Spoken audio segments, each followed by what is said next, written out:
கர்த்தர் ஒரு காரியத்தை சகரியாவுக்கு வெளிப்படுத்துகிறார். அதனுடைய 1வது வசனத்தை நீங்கள் பார்க்கும்போது, என்னோட பேசின தூதன் திரும்பி வந்து நித்திரை பண்ணுகிற ஒருவனை எழுப்புவது போல என்னை எழுப்பி. இந்த வார்த்தை படிக்கும் போதே ஆண்டவர்கிட்ட ஜெபம் பண்ணிட்டு, என்ன எழுப்புங்கப்பா. ஆமே. எப்படி எழுப்புறாரா? நித்திரை பண்ணுகிற ஒருவனை எழுப்புவது போல. அதன் அர்த்தம் என்ன? அநேக காரியங்களை நாம் கண்டும் காணாமலும் கேட்டும் உணராமல் இருக்கிறோம். நம்முடைய ஸ்பிரிச்சுவல் லைஃப் எப்படி இருக்குன்னா, தூங்கி கொண்டிருக்கிறது. அநேக காரியங்களை குறித்து உணர்வில்லாமல் இருக்கிறோம். அநேக காரியங்களை குறித்து அறிவில்லாமல் இருக்கிறோம்.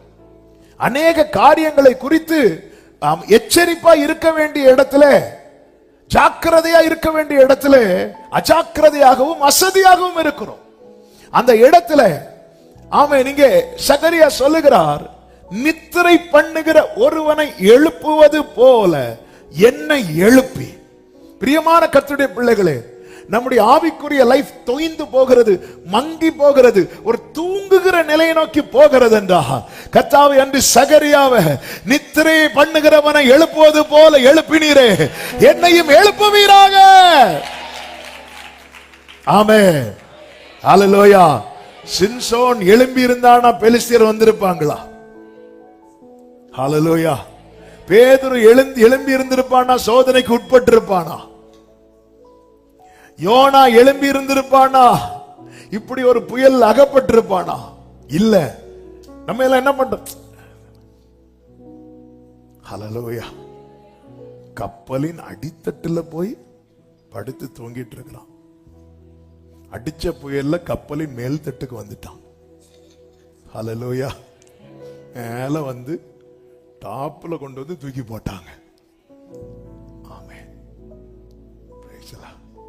கப்பலின் அடித்தட்டுல நீ இருக்க வேண்டாம், மீனின் அடி வயிற்றுல இரு. அதுக்கு பிரசவ வலி, சாப்பிடவும் முடியல, டெலிவரி டைமும் தாண்டது, ஒன்னும் பண்ண முடியல. இவர் வேற உள்ள சும்மாவா இருப்பார், அங்க நடந்து பாப்பார், இங்க நடந்து பாப்பார். நம்ம சேர்ல கொஞ்ச நேரம் சும்மா இருக்கவே முடிய மாட்டேங்குது. அவர் அங்க இருப்பாரு, காலை நீட்டுவார், கையை நீட்டுவார், அதுக்கு தாங்க முடியல.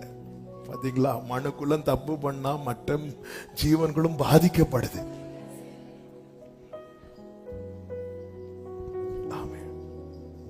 எழுப்புங்கப்பா. அதான் தூங்குகிற நீ மரித்தோரை விட்டு. ஆண்டவரே, என்னுடைய ஸ்பிரிச்சுவல் லைஃப் தூங்கிட்டு இருக்கா, என்னை எழுப்புங்க, என்னை எழுப்புங்கப்பா, என்னை எழுப்புங்க ஆண்டவரே. அப்படி எத்தனை பேர் ஜெபம் பண்ண விரும்புறீங்க இந்த பகல் நேரத்துல? என்னை எழுப்புங்கப்பா. எனக்கு ஒரு விழிப்பை தாங்க ஆண்டவரே, எனக்கு ஒரு விழிப்பை தாங்க ஆண்டவரே, எனக்கு ஒரு விழிப்பை தாங்க ஆண்டவரே. ஹல்லேலூயா. ஆமென்.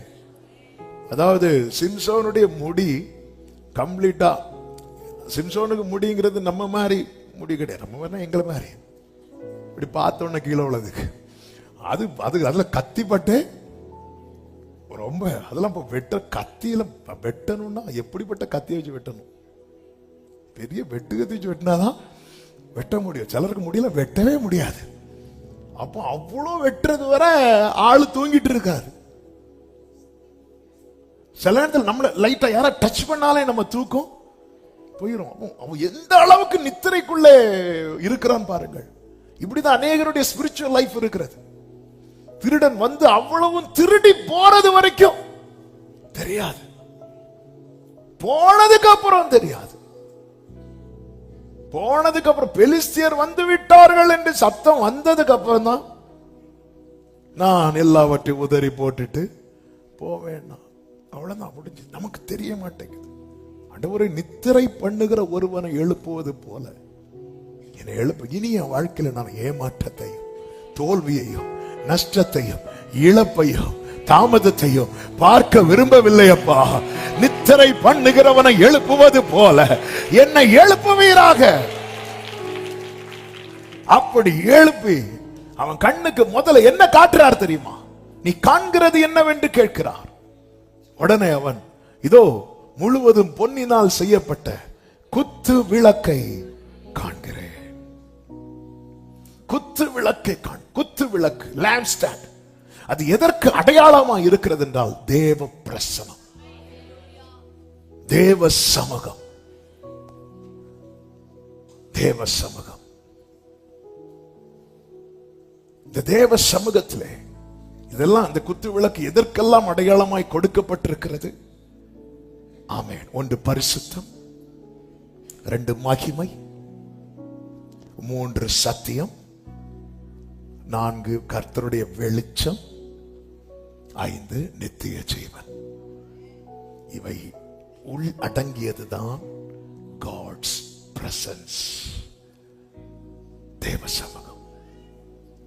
ஹல்லேலூயா. நீங்க போதும் ஏசப்பா, உங்க சமூகம் எத்தனை இன்பமே, உந்தன் சமூகம் உள்ளமும் உடலுமே, உள்ளமோ உமக்காய் உமக்காய்.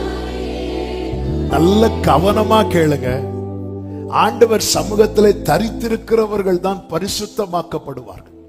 தேவ சமூகத்திலே தரித்திருக்கிறவர்கள் தான் சத்தியத்தில் நடத்தப்படுவார்கள். தேவ சமூகத்தில் தரித்திருக்கிறவர்கள் தான் கர்த்தருடைய வெளிச்சம் உண்டாகும். தேவ சமூகத்தில் தரித்திருக்கிறவர்கள் தான் மகிமை மேல மகிமை அடைவார்கள். தேவ சமூகத்தில் தரித்திருக்கிறவர்கள் தான் நித்திய ஜீவனை சுதந்தரிப்பார்கள். குத்து விளக்கு வெளிப்படுத்தின விசேஷத்திலே சொல்லும் போது எடுக்க வேண்டாம், அது சபைகளுக்கு ஒத்து சொல்லப்பட்டிருக்கிறது. 7 சபைகள். ஆமென். அதன் மத்தியில யார் இருக்கிறா தெரியுமா? Jesus Christ. அவர் குத்து விளக்குகளின் மத்தியிலே 7 குத்து விளக்கின் மத்தியிலே உலாவிடும் எங்கள். இந்த காட்சியை காண்பித்து சகரியாவை பார்த்து கேட்கிறார், இது என்னவென்று கேட்டார். உடனே அவன் சொல்லுகிறான் 4வது வசனத்திலே, நான் என்னோட பேசின தூதனை நோக்கி, ஆண்டவனை இவைகள் என்னவென்று கேட்டேன். ஆண்டவர் அவனை பார்த்து கேட்கிறார், இது என்னது? இப்ப இவன் கேட்கிற, இது என்னது ஆண்டவரே? தெரியல. அதனாலதான் விழிப்பை கொடுக்கிறார். நித்திரை பண்ணுகிற ஒருவனை எழுப்புவது போல என்னை ஏன் எழும்ப பண்ணணும் தெரியுமா? எனக்கு நிறைய காரியம் தெரிய மாட்டேங்குது. அவருடைய சமூகத்தின் மேன்மை எனக்கு தெரிய மாட்டேங்குது. ஆண்டவர் சமூகத்தில் தரித்திருப்பதால் உண்டாகிற ஆசீர்வாதம் எனக்கு தெரிய மாட்டேங்குது. எனக்கு தெரிகிறதெல்லாம் என்ன? நமக்கு தெரிகிறதெல்லாம் என்னங்க? துன்மார்க்கருடைய வாழ்க்கையை பார்க்கும்போது எனக்கு அவங்க மேல போராம வந்து, இதுதான் நமக்கு தெரியுது. இதுதான் தெரியுது. ஐயோ, அவங்க நல்லா இருக்கிறாங்க, இவங்க நல்லா இருக்கிறாங்க, அவங்களுக்கு ஒரு பிரச்சனை இல்லை, நமக்கு தான் பிரச்சனை. நமக்கு கண்ணுக்கு தெரியுது ஃபுல்லா இது. ஆனா எது தெரியணும் தெரியுமா? கர்த்தர் எழுப்பி காட்டி கொடுக்கிறார். உன் கண்ணுக்கு தெரிய வேண்டியது அடுத்தவன் லைஃப்ல, உன் கண்ணுக்கு தெரிய வேண்டியது உன் லைஃப் எப்படி இருக்க வேண்டும் என்பது. நீ எங்க இருக்கிற, நீ யாரிடத்தில் கொண்டு வரப்பட்டிருக்கிறாய், இது என்ன தெரியல. இவங்க கேட்கிற, இது என்ன ஆண்டவரே, இது என்னன்னு கேட்கும் போது அதனுடைய 5வது வசனம், இவைகள் இன்னதென்று உனக்கு தெரியாதா? அவர் சொல்றாரு, எனக்கு தெரியாது, எனக்கு தெரியாது. தெரியாதுன்னு சொல்லும் போது ஆமென், அதனுடைய 13வது வசனத்தில் மீண்டும் கேட்கிறார். 11வது வசனத்தை பாருங்கள். பின்பு நான் அவரை நோக்கி, குத்து விளக்கு வலது புறமாகும், குத்து விளக்கு இடதுபுறமாக இருக்கிற இந்த 2 ஒலிவ மரங்கள் என்னவென்று கேட்டேன். 13வது வசனம், இவைகள் என்னதென்று தெரியாது. முதலாவது குத்து விளக்கு, அது என்னன்னு தெரியல. தேவ சமூகத்தை குறித்த சரியான வெளிப்பாடு நமக்கு இல்லை. அதனாலதான் ஆண்டவர் சமூகத்தில் வரமாட்டேங்கிறோம். 1 hour தரித்திருக்கிறதே நமக்கு கடினமா இருக்கிறது அல்லவா? 2 வாரங்களுக்கு முன்பதாக ஒரு சனிக்கிழமை இரவில் பரிசுத்த ஆவியானவர் பேசினது எத்தனை பேர் அதுக்கு ஞாபகத்தில் இருக்குன்னு தெரியல. ஆண்டவர் பாதத்திலே காத்திருப்பதே நம்ம செய்யற பெரிய ஊழியம். பாதம் ஒன்றே வேண்டும், இந்த பாரில் எனக்கு. ஆமென். குத்து விளக்கு மேன்மை தெரியாதவங்களுக்கு ஒலிவ மரத்தின் மேன்மை தெரியாது. குத்து விளக்கு தேவ பிரசன்னத்துக்கு நிழலா இருக்கிறது. இந்த ஒலிவ மரம் 14வது வசனம், அப்பொழுது அவர் இவைகள் இரண்டும் சர்வ லோகத்துக்கும் ஆண்டவராய் இருக்கிறவரின் சமூகத்தில் நிற்கிற அபிஷேகம் பெற்றவர்கள். நல்ல கைகளை தட்டி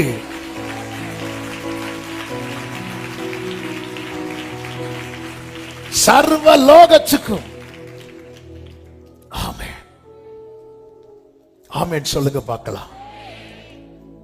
இவங்க எங்க நிக்கிறாங்க? குத்து விளக்கின் வலது புறமாயும் இடது புறமாயும். அதாவது குத்து விளக்கின் இவங்க சமூகத்துல தரித்து இருக்கிறார்கள். இனி இதற்குள்ளாக சொல்லப்பட்ட வார்த்தைகள் எல்லாம் பாருங்கள். அதனுடைய 6 முதல் நீங்க பாத்தீங்கன்னா, பலத்தினாலும் அல்ல, பராக்கிரமத்தினாலும் அல்ல, தேவனுடைய ஆவியினாலேயே. சத்தம் ஆமென் சொல்லுங்க பார்க்கலாம். சமூகத்துல ஒருத்தன் தரித்து நிப்பானா, அவன் வாழ்க்கையில் ஆவியானவர் செய்ய வேண்டியதை கண்டிப்பாக. சமூகத்தில் நிக்கிறவங்க யார் அப்படின்னு பாத்தீங்கன்னா, பிரதான ஆசாரியனாகிய யோசுவா, செருபாபேல். அதனாலதான் செருபாபேலுக்கு சொல்லப்படுகிற வார்த்தை என்று. அவன் எங்க நிக்கிறான் தெரியுமா? அவன் சமூகத்துல நிக்கிறான். அவன் வாழ்க்கையில தடை எப்படிப்பட்டதா இருக்கிறது தெரியுமா? பெரிய பர்வதமா இருக்கு. ஆவியானவர் அவனுக்காய் கிரியை சர்வ லோகத்துக்கு ஆண்டவராய் இருக்கிறவரின் சமூகத்துல தரித்திருப்பது சாதாரண காரியம் கிடையாது. அவன் கையில தலைக்கல்லோடு இருக்கிறான், ஒரு நூலோடு இருக்கிறான். மொத்தம் அவன்கிட்ட இருக்கிறது ஒரு கல்லும் ஒரு நூலும்.